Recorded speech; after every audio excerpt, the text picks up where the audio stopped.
now there are fears that South Africa may have lost many years of economic growth due to the COVID-19 pandemic. What does it mean for jobs, poverty and growth?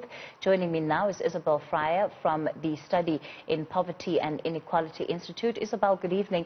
Always a pleasure having you on. Perhaps just your initial impressions and reading of these numbers today. Good evening, Kathy, and thank you very much for inviting me. I think that the numbers do not augur well for us. Gripped as we are by COVID-19, the indicators and markers that we're receiving are increasing the level of the crisis as we see it. So the issue about limited GDP growth is, of course, the fact that the government will receive less fiscal take, which means that it'll have less resources to distribute to those people who are currently suffering through poverty, as well, of course, as the increase in unemployment that we're seeing right now.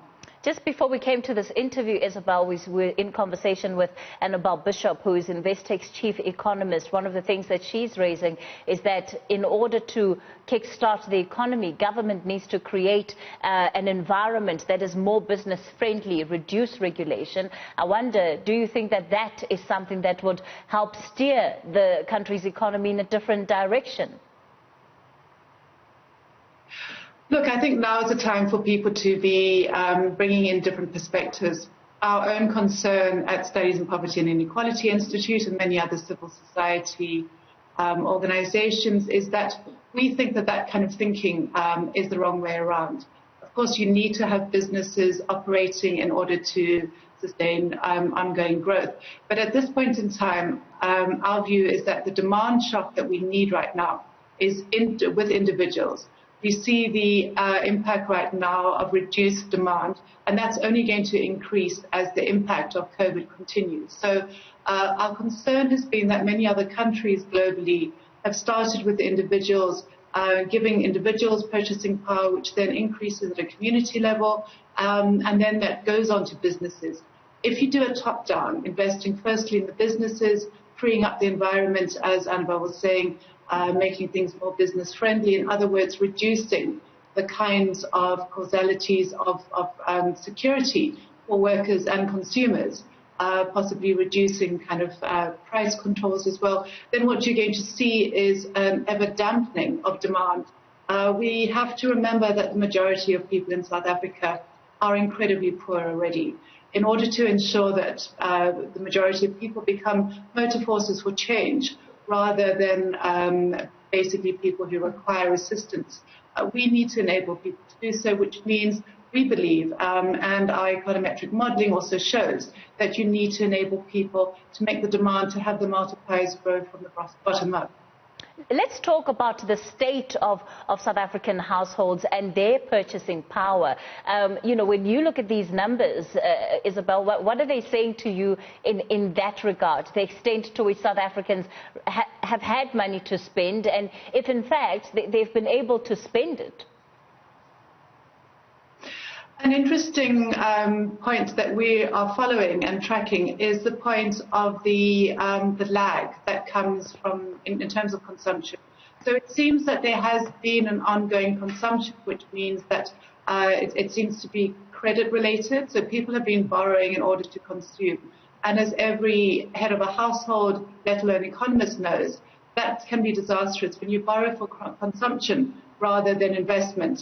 It means that the crash is going to come. Now, we know that the banks have got a guarantee scheme and underwriting function, but we're also concerned that this has not really come through to fruition. So what we need to do is to look at a balance between protecting people from over-indebtedness, which has been done to an extent by the reduction of interest rates to stimulate borrowing. But at the same time, there comes a level, especially as people face retrenchment and the job loss increases, that we don't need people to bear the brunt of the kinds of credit extension that we're requiring to stimulate the economy. So you have to have an input as well as a demand, and we're not seeing that input coming through in terms of the stimulus to the majority of people, which we think, frankly, is essential for our recovery going forward. Isobel, the one thing that's clear is that it cannot be business as usual, especially for the government and what is driving and informing government policy right now.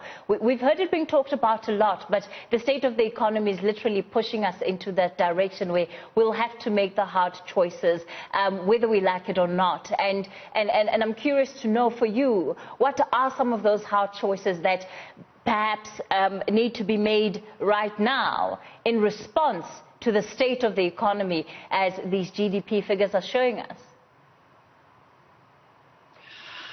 As you say, the choices are hard, but I think, Kathy, that they always have been. COVID-19 has pushed us to a precipice and a crisis, but for the majority of the fundamentals in our economy, it has been critical for a very long time. So to my analysis, what we've done, what we're in now is a time where there's a surfacing of the structural crises. So the first point from that we'd like to see happening is a statement of political will that goes towards actually making the stimulus package as announced by the President happen. We think that there are a number of actors that need to be far more proactive in that regard. Certainly the banking sector could come forward a lot more proactively than they are. The ongoing concerns of corruption, Kathy, within government is also a big dampener in terms of a united recovery. But at NEDLAC there have been certain discussions ongoing about recovery. What we need to do is ensure that we move to a space better than where we were before COVID hit. So the channeling of state resources, the enabling of small micro enterprises to trade, but also the fact that we need to start seeing the development of future policies that are inclusive. The worst thing that we can do right now is to retract, saying that we're in a crisis, our back is against the wall, let's secure what we have, because that's never going to grow us in an expansionary way.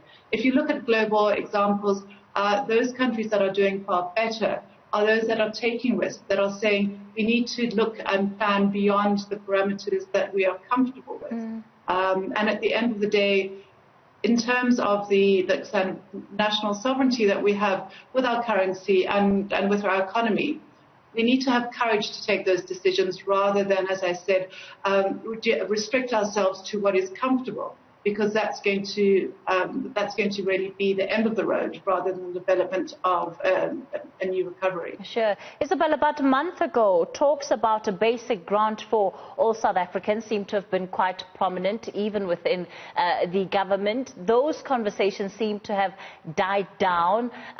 What are the updates on your end? Do you know the extent to which this idea or this proposal is still being workshopped through the NEDLAC channels and also just through the state itself?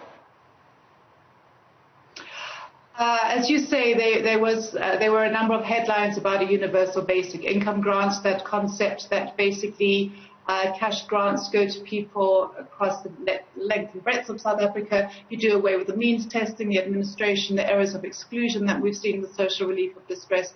Now, I think, as I indicated in the last time we chatted, this has been a policy option that's been at NEDLAC for the last number of years. We've just received a commission report looking into the feasibility, so that's being discussed amongst the social partners of community, labour, government and business. We know that within the ruling party there are a number of workshops drawing in on both national and global specialists to look at the possible multipliers, the feasibility of financing.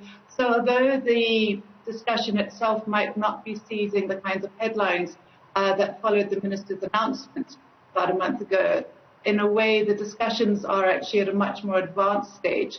Again, that's something which we would encourage people to be courageous on. It's not something we've embraced before, but we've also seen that the kind of growth in terms of inclusive economic participation, which were anticipated from 2002 when the initial proposal was tabled in South Africa, have really not been on the level that we need to sustain the kinds of growth rates to move us forward. So in short, the discussions are still continuing. There's a lot riding on this, and it's important for people to show their support, understanding that redistribution is the way to free up the kinds of idle wealth that are benefiting such a few in South Africa.